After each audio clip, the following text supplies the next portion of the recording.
उत्तर प्रदेश वह राज्य है जहां 2019 के लोकसभा चुनाव में भाजपा ने कुल 80 सीटों में से 62 सीटों पर जीत दर्ज कर प्रचंड बहुमत के साथ सरकार बनाई थी। ऐसे में इस बार उत्तर प्रदेश में लोकसभा चुनाव क्या परिणाम होगा, इस पर सबकी नजरें टिकी हुई हैं। सवाल यह भी है कि क्या उत्तर प्रदेश में इंडिया गठबंधन के तहत अखिलेश और राहुल की जोड़ी क्या भाजपा के 2019 के प्रदर्शन को दोहराने से रोक पाएगी, यह भी बड़ा सवाल बना हुआ है। वरिष्ठ पत्रकार नागेंद्र कहते हैं कि इस बार उत्तर प्रदेश के लोकसभा चुनाव के परिणाम चौंका सकते हैं। उत्तर प्रदेश में इंडिया गठबंधन के तहत समाजवादी पार्टी और कांग्रेस गठबंधन का फायदा विपक्ष को होने जा रहा है, इसमें कोई दो राय नहीं है। चुनाव के दौरान राज्य के अपने दौरे के दौरान मैंने देखा कि वोटर्स गठबंधन को उम्मीद की नजर से देख रहे हैं और राहुल गांधी के रूप में उन्हें एक बड़ी आशा दिखाई दे रही है। नागेंद्र के अनुसार जहां तक चुनाव परिणाम की बात है तो उत्तर प्रदेश की 80 लोकसभा सीटों में से एनडीए गठबंधन 50 सीटों पर मजबूत दिखाई दे रही है। वहीं इंडिया गठबंधन 15 से 20 सीटों पर भाजपा से आगे दिखाई दे रही है।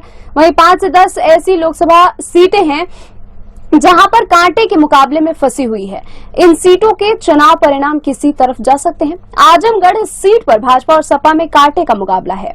वहीं गाजीपुर लोकसभा सीट पर एन चुनाव के वक्त बाहुबली धनंजय सिंह के भाजपा के समर्थन में आ जाने से भाजपा की स्थिति जौनपुर में काफी मजबूत हो गई है। चंदौली, बस्ती, सुल्तानपुर जैसी सीटें भी कांटे के मुकाबले में फंसी हुई है। सुल्तानपुर में मेनका गांधी इस बार कड़े मुकाबले में फंसती हुई दिखाई दे रही है।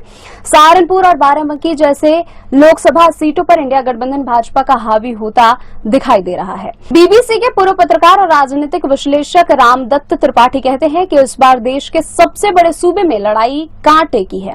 2019 की तुलना में इस बार भाजपा को उत्तर प्रदेश में बड़ा झटका लग सकता है।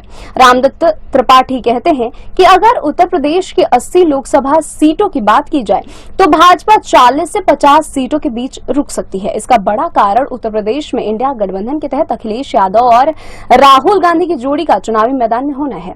वरिष्ठ पत्रकार कुमार भावेश चंद्र कहते हैं कि इस बार लोकसभा चुनाव में भाजपा को उत्तर प्रदेश में काफी चुनौतियों का सामना करना पड़ रहा है, जिसका असर चुनाव परिणाम पर भी दिखाई देगा। वह कहते हैं कि उत्तर प्रदेश के 80 लोकसभा सीटों में भाजपा 48 से 52 सीटें जीत सकती है। ऐसे में भाजपा को उत्तर प्रदेश में नुकसान होता दिखाई दे रहा है। वह कहते हैं कि वोटिंग की ट्रेंड के मुताबिक एनडीए गठबंधन को 5 से 7% वोट बैंक का नुकसान होता दिखाई दे रहा है।